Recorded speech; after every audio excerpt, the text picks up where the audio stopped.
As-tu déjà entendu cette légende, celle du village où personne, jamais, n'ose siffler la nuit?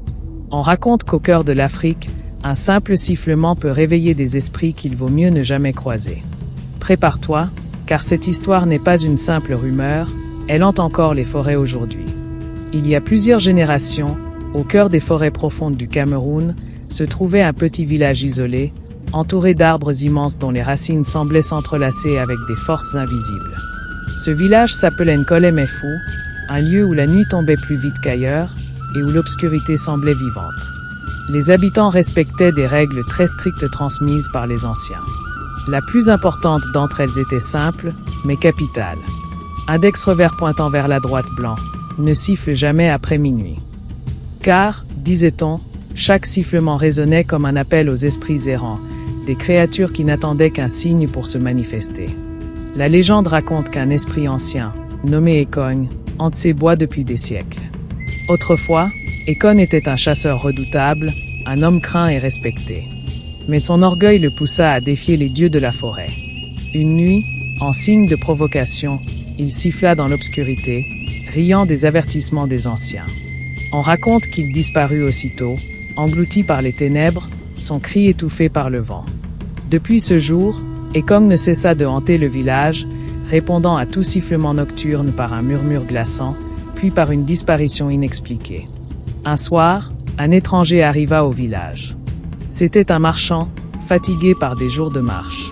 On lui offrit un toit et un repas, mais on lui rappela la règle sacrée. « Étranger, ici, tu ne dois jamais siffler la nuit. » Le marchand, arrogant, se mit à rire. Ce ne sont que des histoires pour faire peur aux enfants. Malgré les suppliques, il sortit de sa case à minuit, leva les yeux vers la lune et siffla, un son aigu, qui résonna dans toute la forêt. Le silence qui suivit était lourd, presque étouffant. Puis, le vent se leva. Des murmures sortirent d'entre les arbres.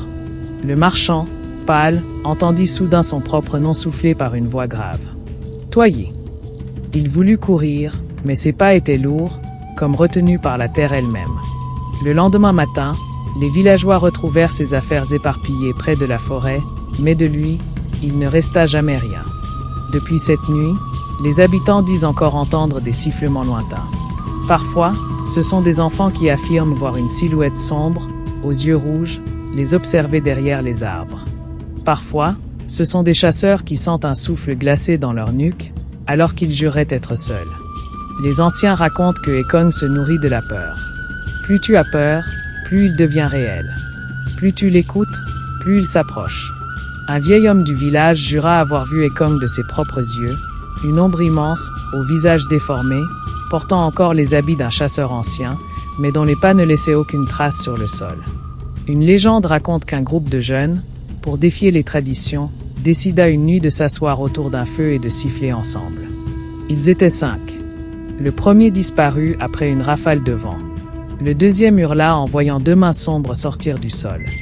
Le troisième essaya de courir, mais ses cris se perdirent dans la forêt. Les 2 derniers, personne ne les a jamais retrouvés. Depuis, plus personne n'ose défier l'interdit. Aujourd'hui encore, si tu voyages dans ces régions reculées et que tu entends un sifflement au loin après minuit, ne réponds surtout pas. Parce que ce n'est peut-être pas un humain. C'est peut-être Ekong, qui t'appelle par ton nom, prêt à t'emporter. Alors souviens-toi, dans certaines forêts d'Afrique, le silence est la seule protection. Et si un jour tu as l'envie de siffler dans la nuit, réfléchis bien. Car une fois que Ekong t'a entendu, il est déjà trop tard. Si cette légende t'a glacé le sang, abonne-toi à cette chaîne et partage cette vidéo. Car ce n'est que le début. Les mystères d'Afrique sont nombreux, et le plus terrifiant reste encore à venir.